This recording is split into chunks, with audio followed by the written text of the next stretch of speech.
तकरीबन 7 लाख करोड़ के भारी भरकम बजट को सत्ता पक्ष ने यूपी के विकास के लिए मील का पत्थर बताया।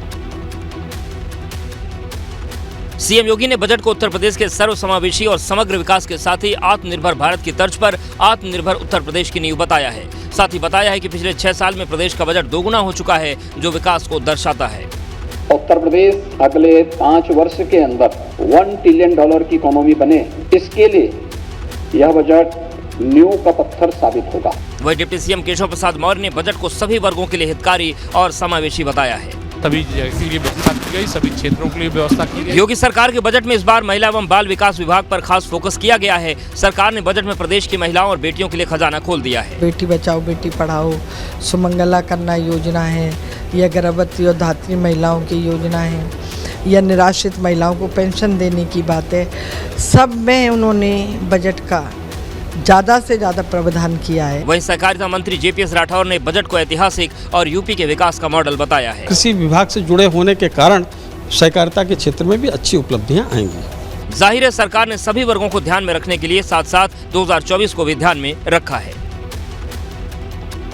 यूपी सरकार ने 6.90 लाख करोड़ रुपए का मेगा बजट पेश किया है, लेकिन विपक्ष को इस मेगा बजट में कमाल नहीं बल्कि केवल सवाल दिखता है।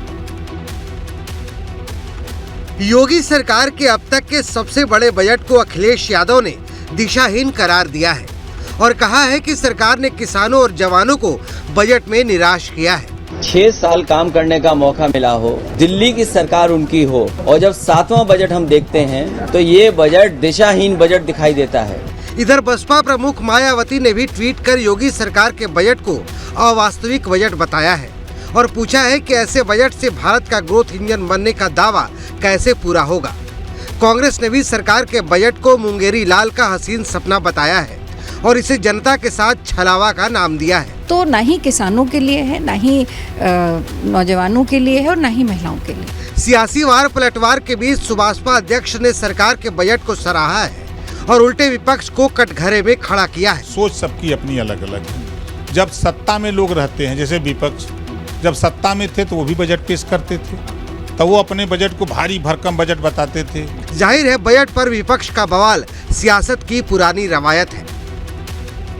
विपक्ष भले ही बजट पर सवाल उठा रहा है और बवाल काट रहा है, लेकिन बजट में सभी वर्गों का भरपूर ख्याल रखा गया। योगी आदित्यनाथ की बजट में युवाओं, महिलाओं, किसानों, कामगारों को साधने की कोशिश की गई है। बजट में सरकार ने युवा उद्यमियों के लिए एग्रीटेक स्टार्टअप में सरकार ने 20 करोड़ रुपए निवेश की घोषणा की है। राष्ट्रीय कृषि विकास योजनाओं के लिए 984 करोड़ 54 लाख, किसान पेंशन योजना के लिए 7,248 करोड़, यूपी मिलेट्स कार्यक्रम के लिए 55 करोड़ 60 लाख, अन्न पूर्ति योजना के लिए 21,791 करोड़ से ज्यादा की व्यवस्था प्रस्तावित है। हेल्थ सेक्टर में योगी सरकार ने बड़ी घोषणाएं की हैं। राष्ट्रीय ग्रामीण स्वास्थ्य मिशन के लिए सरकार ने 12,631 करोड़ का प्रस्ताव किया है, तो आयुष्मान भारत पीएम जन आरोग्य के लिए 400 करोड़ का प्रावधान किया गया है। प्रधानमंत्री आत्मनिर्भर स्वास्थ्य भारत योजना के लिए 1655 करोड़ रुपए प्रस्तावित है। योगी सरकार ने बजट में युवाओं के लिए भी खास प्रावधान किए हैं। 2 करोड़ छात्रों को टैबलेट और स्मार्टफोन के लिए 3600 करोड़ का प्रस्ताव किया गया। आर्टिफिशियल इंटेलिजेंस के लिए भी सरकार ने 1000 करोड़ के बजट प्रस्तावित किए हैं। समाजवादी पार्टी ने बजट पर सवाल उठाते हुए उसे दिशाहीन बताया। और योगी सरकार ने बजट पेश होने के बाद कभी भी ये समीक्षा नहीं हुई कि जिन वर्गों के लिए बजट आवंटित हुआ है उसका सही इस्तेमाल हो रहा कि नहीं हो रहा।